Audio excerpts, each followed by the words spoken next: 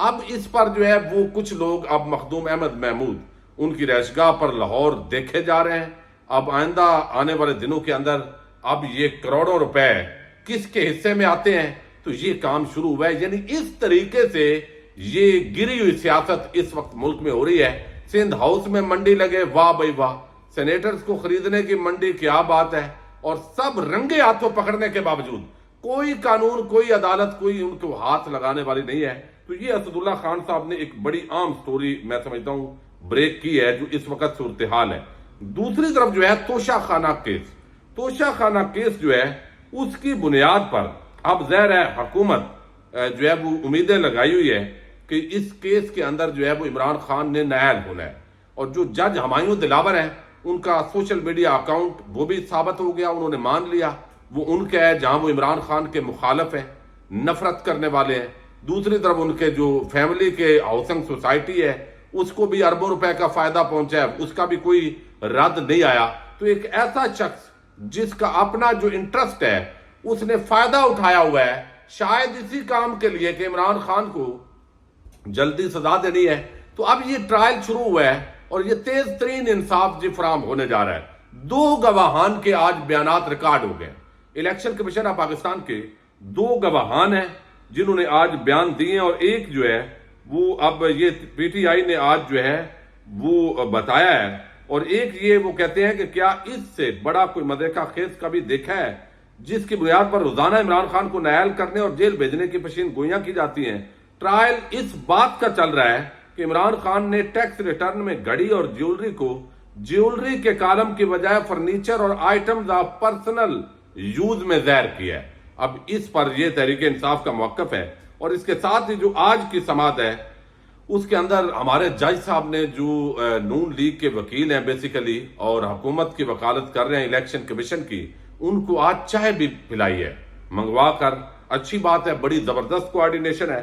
اب یہ بتایا گیا کہ چیئرمین پی ٹی آئی نے الیکشن کمیشن کو بتایا کہ توشہ خانہ سے 2020-21 میں 5 قیمتی تحائف لیے. گواہ وقاص ملک, چیئرمین پی ٹی آئی نے الیکشن کمیشن کے فارم بی میں 5 تحائف کو بطور قیمتی تحائف ظاہر کیا ہے. گواہ کے یہ بیان ہے. چیئرمین پی ٹی آئی نے تحائف کے نام اور تفصیلات الیکشن کمیشن کے فارم بی میں ظاہر نہیں کی. چیئرمین پی ٹی آئی نے فارم بی میں ظاہر نہیں کیا کہ تحائف کی نوعیت کیا تھی. جج ہمایوں دلاور نے الیکشن کمیشن کے وکیل امجد پرویز کو دوران سماعت چائے منگوا کر دی. حقائق سے معلوم ہوا کہ چیئرمین پی ٹی آئی نے الیکشن کمیشن میں جھوٹ پر مبنی گوشوارے جمع کروائے. یہ گواہ کا بیان ہے جی. آج گوشوارے ظاہر نہ کرنا چیئرمین پی ٹی آئی کی جانب سے الیکشن ایکٹ کی خلاف ورزی ہے.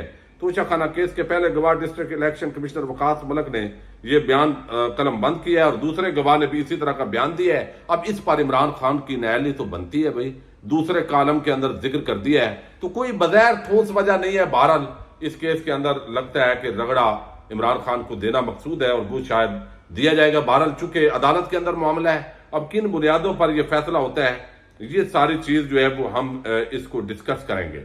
اب ایک اور بڑی عجیب کہانی ہے, اور وہ ہے شہریار افریدی. بہت سارے لوگوں پر پریشر آیا, ان کے خاندان پر, کاروبار پر, بچوں پر, اور ان کو بالآخر تحریک انصاف کو چھوڑنا پڑا. مجھے اندازہ ہے ہمارے حلقہ منڈی بہاؤالدین کا نذر محمد گوندر صاحب سابق وفاقی وزیر ہے, پچھلی مرتبہ وہ تحریک انصاف کے ٹکٹ ہولڈر تھے, الیکشن نہیں جیت سکے, لیکن ان کی بیٹے کی شادی تھی. یہ ندیم افضل چند کے ماموں ہیں, بیٹی کی شادی تھی. وہ فوج کے اندر جو ہے وہ کمیشن افسر ہے, لیکن ان کو مجبور کر دیا گیا کہ بھائی یہاں رہنا ہے تو پہلے اعلان کرو, تو 2 دن پہلے, تاکہ شادی خراب نہ ہو, اور وہ ان کو پی ٹی آئی سے علیحدگی اختیار کرنی پڑی ہے. اب یہ تو ایک نارمل سے حالات ہیں, کوئی بڑا ان کو پکڑا نہیں گیا, تشدد نہیں کیا گیا, لیکن اس کے باوجود جو ہے وہ آپ دیکھیں کہ جن کو گرفتار کیا گیا, جن کو کسٹڈی میں رکھا گیا, جن کے کاروبار تباہ کیے گئے, ان کے حالات کیا ہوں گے. فواد چودھری جیسے بندے جن کے بارے میں پرویز الہی نے وہ تاریخی کلمات کہے تھے, اب پرویز الہی تو موجود ہے لیکن وہ موجود نہیں ہے. اب یہاں پر شہریار افریدی جو ہے ان پر ایک تو آج انور لودھی صاحب نے خبر دی ہے کہ ان پر تشدد کیا گیا ہے, اور یہ کہا گیا ہے کہ ان کا بیان ہے اور وہ انہوں نے جو ہے وہ تشدد کیا گیا ہے, اور کہا گیا کہ عمران خان کے خلاف آپ گواہی دیں, لیکن وہ ڈٹ گئے اور انہوں نے گواہی نہیں دی. اب یہی وجہ ہے کہ ان کی فوتگیاں بڑی قریبی ان کی جو ہے وہ میں سمجھتا ہوں انتہائی کوئی تھوڑا سا بھی دل کسی کے اندر ہو تو اتنا کم از کم حیا کرتا ہے، لیکن ان کو نہیں چھوڑا گیا. یہ اس وقت دکھایا جا رہا ہے. اب ان کو کیونکہ اور کوئی مقدمہ نہیں ہے، کوئی اور وجہ نہیں بچی، تو بہاولپور آپ دیکھیے کہاں کوہاٹ ہے جہاں کے رہنے والے ہیں شہریار افریدی، اور کہاں بہاولپور میں ایک چوری کے مقدمے کے اندر جو ایف آئی آر ہے اس کے اندر ان کا نام ڈال دیا ہے، اور کوئی کیس اب بچا نہیں ہے. اب یہ جو ہے وہ بہاولپور کے اندر ایف آئی آر نمبر 277/23 ہے ضلع بہاولپور کے اندر، اور اس کے اندر جو ہے وہ دفعات لگائی گئی ہیں تعزیرات پاکستان کی 447، 511، 148، 149، 506، آگے 369 ہے. یہ سارا لڑائی جھگڑا اور چوری کی دفعات اس کے اندر لگا کے تو وہ کہہ رہے جی فلاں فلاں کا جھگڑا تھا. ایک مدعی نے کہا مستغیث نے کہ میرا جو ہے وہ بہت سارا تنازع چل رہا تھا، عدالت نے میرے حق میں ڈگری کیا، میں نے یہ اللہ کے نام پر زمین وقف کر دی ہے، لیکن یہ جو ملزم ہے یہ فلاں دریشک صاحب کے رشتہ دار ہیں، یہ پی ٹی آئی کے ساتھ ان کا تعلق ہے، وہ مسلح ہو کے 10-12 لوگ آ گئے، انہوں نے تشدد کیا، انہوں نے میری گندم چوری کر لی، وہ ٹرک کے اندر لے کر چلے گئے. یہ پوری سٹوری ہے. اب چونکہ فٹ کرنا تھا شہریار افریدی کو بھی، تو انہوں نے کہا جی یہ سارا انہوں نے شہریار افریدی جو سابق وفاقی وزیر ہے ان کے ایمان پر کی ہے. اب کوئی بھی کامن سینس کا بندہ اس پر بلیو کرنے کے لیے تیار نہیں ہے، لیکن اس سطح پر جو ہے یہ مقدمات ہیں، یعنی بظاہر فیک مقدمات، اور اس کے اندر کون سی کریڈیبلٹی پھر رہتی ہے اداروں کی، حکومت کی. چیف جسٹس صاحب کو کم از کم ان چیزوں کو جانے سے پہلے کچھ نہ کچھ تو کھڑا کرنا چاہیے، کوئی آئین اور قانون کی بات بھی کرنی چاہیے، بجائے ڈیلنگ ٹیکٹس یوز کرنے کے کہ یہ چل کیا رہا ہے آخر اس ملک کے اندر. اجازت دیجیے گا، اللہ حافظ.